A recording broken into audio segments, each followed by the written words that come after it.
And shout out to the Pens, man, doing what they do best, Yeah. which is stack up wins. I mean, dude, they obviously they beat the Sabres 3-0. It wasn't as much of a blowout as we would like to, make it sound like on paper. We had the one goal early on by Gensel, and then we had 2 empty netters in the third. But as a whole, I was still impressed with the Pens' performance.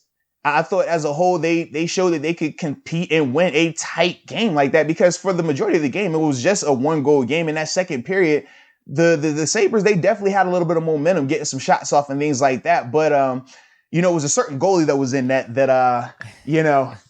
just so happened to get a shutout. Huh? When he got his first shutout of the year, his 5th shutout of his career.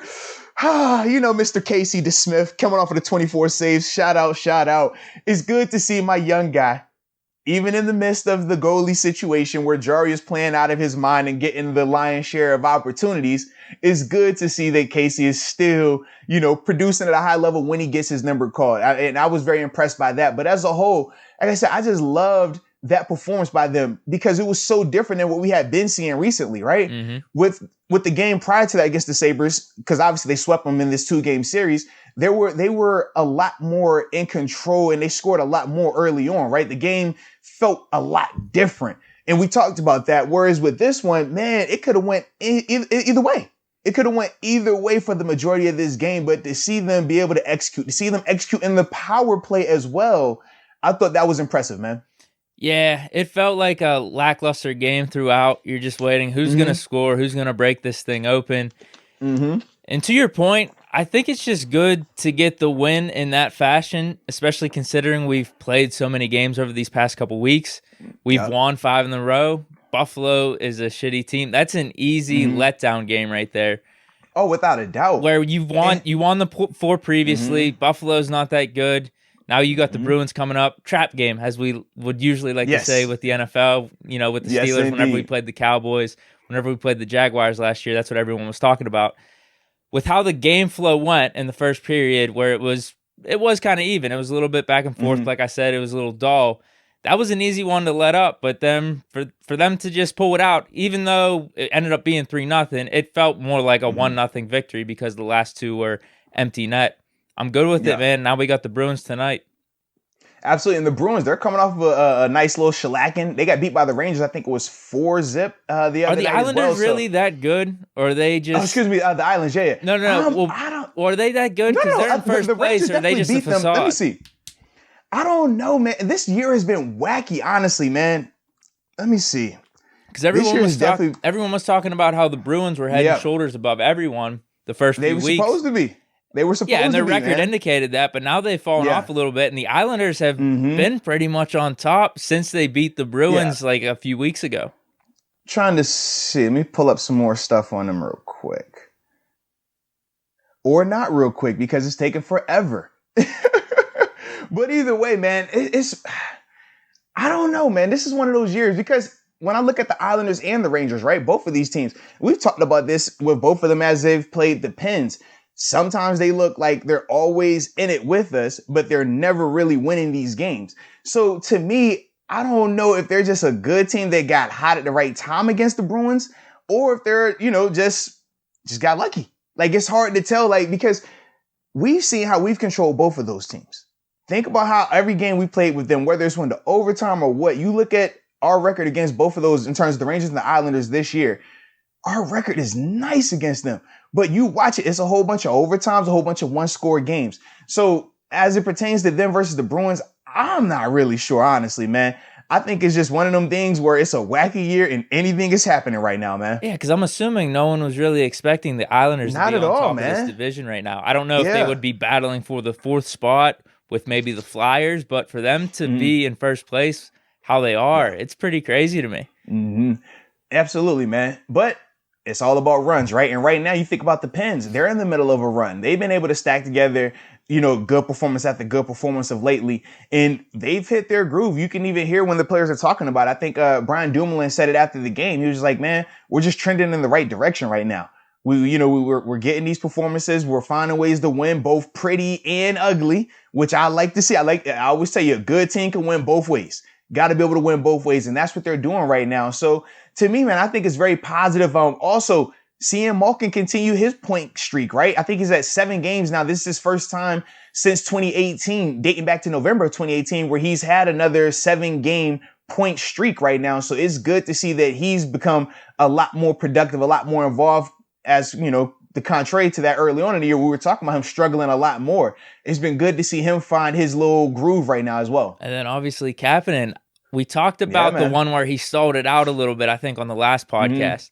But I think there was one recently, I think it was the first Sabres game, where he had the wide open breakaway and then dropped the puck off behind him to Malkin. That was beautiful, man. That duo is pretty impressive. It is, man. They found a nice little rapport between the two, and it's beautiful to see it just continue to evolve as well. So hopefully they keep it going, man. And I'm with it, man. Hopefully they keep it going. So it'll be good to see, though, man. Like I said, but the biggest thing is to see them take advantage of the power play. Now, obviously, you can view that how you want to view it, because we talked about our power play and how we struggled. Newsflash, the Sabres are a lot worse in the power play than we are. All right, so it's one of them things of, we can highlight it and speak about it positively, but we also have to take it in context as well. So we should get a better barometer of, you know, the power play improvement, the goalie improvement, the defensive improvements going forward, especially tonight when they play against the Bruins, who we know is a top tier team right now. Secretly, too, that first the first Sabres game was actually a little bit closer than that 5-2. I'd actually consider both those games against the Sabres a little bit closer than what the score indicated, because they hit like 5 or 6 off the post on us. I know our offense was really explosive, but let's not take away that the Sabres had some decent opportunities against us too. They definitely did. And the thing that's crazy, you look at the Sabres from a goal play standpoint. I mean, what's his name? Carter Hutton, excuse me. He had 31 saves. That's a lot of saves, man. It's a lot. But you look at the score and it still reads 3-0, and you're like, whoa, how did that happen? And you're like, well, they got the first one, then they got 2 empty netters. And you can see, like, the Sabres, it's weird how they matched up against us. They were definitely in those games, like you said. They definitely were. But it was just, I don't know, we're finding ways to win. Yeah, either way, it's just good to get the wins. Absolutely. I felt like that first one, even though it was closer than what the score indicated, I never felt like it was in doubt. Even with them hitting the post and stuff like that, I always felt like we were in control. Whereas this one, because it was just that we only scored 1, that's what made me nervous. You know, the other one, it's like, man, we've already scored a couple, so we know we can score. But last night, it wasn't like that. Or excuse me, Saturday, it was more so, all right, can we score again? Are we going to get another goal in here somewhere, please? So that was why, to me, you know, like I said, it was a little bit, I liked it a little bit more seeing it that second night than the first one. Yeah. Good goaltending performance, and also a little bit better defensive performance. Absolutely, so man. To see. Real quick question. Absolutely. I was thinking about this. Yes. They're called the Buffalo Sabres. Is the Buffalo literally just the logo for the Buffalo City? That's it. Yeah. So like when you fly into Buffalo, right, and you're coming from the airport, the main they have like the thruway, right? It's like it's like 376 for us in Pittsburgh.